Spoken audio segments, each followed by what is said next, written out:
Donald Trump once again turns the tables in negotiations about ending the war between Russia and Ukraine, and once again ignores his own ultimatums to the Kremlin regarding ending the war. And at least a ceasefire for 30 days, as Western media are now writing, the illusion of transatlantic unity regarding Ukraine lasted for about 30 hours. Supposedly, Europe and the United States briefly increased pressure on Russia because of the war against Ukraine, but Trump went and turned it all upside down. All of Europe and the United States declared that if today, on May 12th, Putin does not agree to a ceasefire, then a tough blow with sanctions will be prepared. And when Putin said he wanted negotiations on May 15th, Trump suddenly backed off and started saying that Ukraine should agree to these negotiations. Notably, these negotiations will be historic, and Putin may fly to Istanbul on May 15th. Why is that? We discussed this in the previous episode, so if you haven't watched it, go to my channel right now, subscribe if you haven't already, and watch the previous episode. This is crucial. You can return to this episode later. In this episode, we will analyze the situation with you as it unfolds. How did Europe try to put maximum pressure on Putin? What came out of it and why? Trump once again turns this whole game around and instead of ultimatums, starts talking about how, yes, negotiations between Ukraine and Russia should be held in Istanbul. My name is Pechy and today is May 12th. Let's go through everything step by step.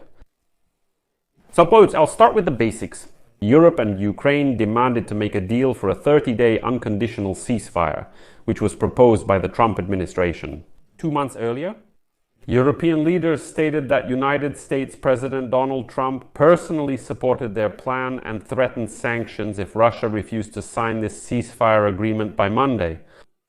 It's interesting that Macron stated that in a Saturday phone conversation with Donald Trump, he really did support this idea.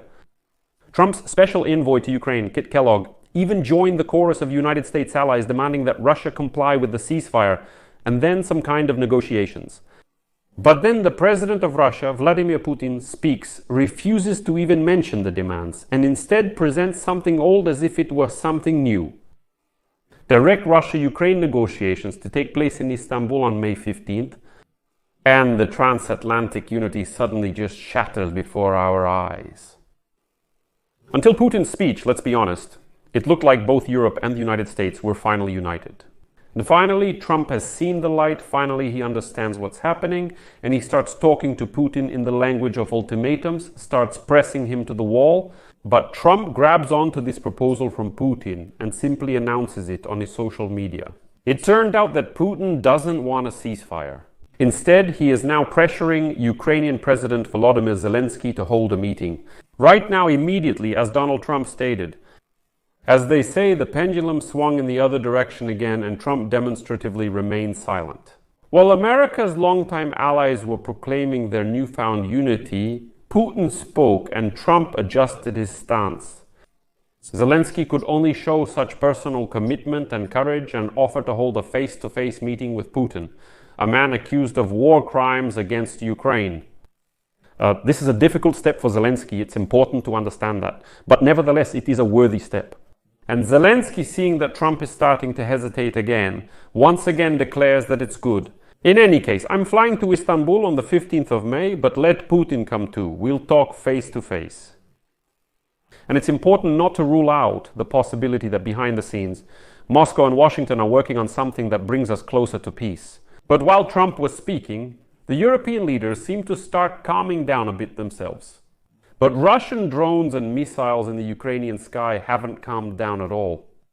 On the night when the ceasefire was announced, Russia launched 108 drones, carrying out strikes, one of which resulted in a 10-year-old girl being trapped under the rubble in the Kherson region.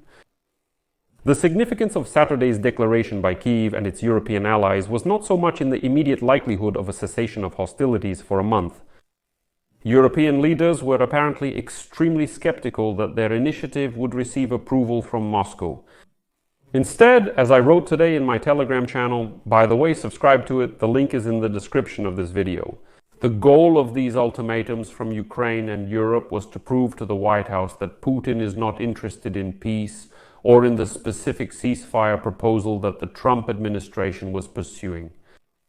But this was not the only revelation received by the four largest military powers of Europe. During his complicated and lengthy trip to the Ukrainian capital, Trump also improved their understanding of their real position. Putin now, as they say, has become bold again. He was able to completely ignore the European and Ukrainian demand not to mention him directly. Secondly, he has not faced, well, so far has not faced any of these massive sanctions packages against Russia and increased military aid to Ukraine, which Europe apparently proposed to Trump to support in case there is no ceasefire. That is, so far Putin does not see either sanctions or increased military aid for Ukraine as was promised. Thirdly, his proposal for direct negotiations in Istanbul is not something new, except perhaps for the date. And this proposal by Putin for negotiations in Istanbul on May 15th suddenly becomes the cornerstone of Trump's position. Literally just a few hours ago, he agreed that on Monday, May 12th, Russia must agree to a ceasefire, otherwise there will be sanctions. Putin speaks about negotiations, which is the cornerstone of my stance. The United States president did not rule out potential consequences if negotiations prove unfruitful. Nevertheless, despite this statement by Trump, it became obvious that Trump was ready to back down another step, even though just a few minutes earlier he had been making ultimatums. The only constant theme throughout the past few months of this chaos has been Trump's unwillingness to take actions that would damage his relationship with the Kremlin. We don't know whether Trump and Putin spoke between the Europeans' visit to Kyiv and Trump's post on Truth Social. But maybe we don't even need to know whether there were contacts between Washington and Moscow.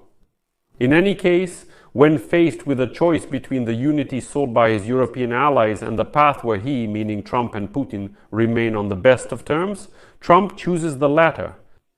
Instead of sticking to his own stance, he suggests that Putin's proposal for negotiations is a great idea and Ukraine should immediately agree to them. Sanctions have always been difficult to impose, regardless of their scale. Russia is already under severe sanctions. There are still some limited steps that need to be taken with real consequences without causing significant harm to the West. The key point is whether Europe will try to hurt Russia without American support. This will expose their disunity, but it may be a better choice than their threats in Kyiv, which sound empty. Therefore, Europe has to choose what position it will take, because Trump is clearly backing away from Europe, and backing away is not an option. The meeting in Istanbul itself, if it actually takes place, is in itself an extremely dangerous step, because Putin and Zelensky clearly despise each other. The first one, that is Putin, sees in Zelensky a pro-European traitor and a symbol of success born from this imperial decline, which the Russian elite still cannot accept. The latter, that is Zelensky, sees in Putin a man who invaded his country ruthlessly and without reason and mercilessly bombs children every night. Most likely, Putin and Zelensky will not find common ground, and rather will leave there, as they say, even more estranged, rather than with any reconciliation or any open path to peace. The White House, along with the United States Secretary of State Marco Rubio visiting Turkey and Trump being in the region, may attempt to facilitate this on the proposed date. However, Putin has still not even agreed to attend, despite the offer of direct negotiations, which makes any agreement now look like a kind of broad gesture of peace. Too deep an involvement of the United States of America could also have unpleasant consequences for their relations with almost everyone. The simplest conclusion that can be drawn from the last few days is that Trump just doesn't see, he simply doesn't see, that Putin is just trying to buy time. Putin is leading him by the nose. And in my post on the Telegram channel Pechy News, I wrote about the idea of Europe putting forward this ultimatum. It was not so much about imposing sanctions against Russia, but rather about showing Trump, like, look, finally Putin is just leading you by the nose. He doesn't want any peace, he's just trying to buy time, to play games, and so on. It seems that Kremlin forces are getting stronger. They are consolidating along the front line, where they are conducting a determined offensive near Pokrovsk in eastern Ukraine. And the final deadlines for the holidays have come, they've passed. By presenting such a brief moment of unity as a deviation, Western unity is what's meant. And the White House, as a position of not wanting to anger Putin, that's Trump's position. A potential meeting in Istanbul will occur as early as May 15th, but it will not bring any immediate peace or perhaps even a ceasefire at all. But only such diplomatic pomp and significant personal animosity between Zelensky and Putin. This meeting could even set the peace process back and once again delay the moment when Trump will have to decide whether to join his European allies in striking Russia for refusing a ceasefire. Or will he continue to play games with Putin? What the response to Trump's postponed crucial decision will be is already clear. How Europe and Ukraine will defend themselves is still unclear. That is, Trump is obviously not ready to take any tough measures against Putin. He agrees with Europe's ultimatum, then says, "Oh, great idea, Putin is proposing negotiations. Let Ukraine agree, we won't impose any sanctions for now, we'll keep playing this game further." It is absolutely vital for Europe right now to maintain its position and, without looking back at Washington, to impose sanctions and deliver additional blows to the Russian economy. Because otherwise, if Europe backs down from its ultimatum, it will be a total display of weakness by the West, and Putin will become even bolder. So, that's the situation. I'll leave it at that for now. Share your opinions and conclusions in the comments below this episode. Subscribe to the channel, click the bell, and don't forget to like.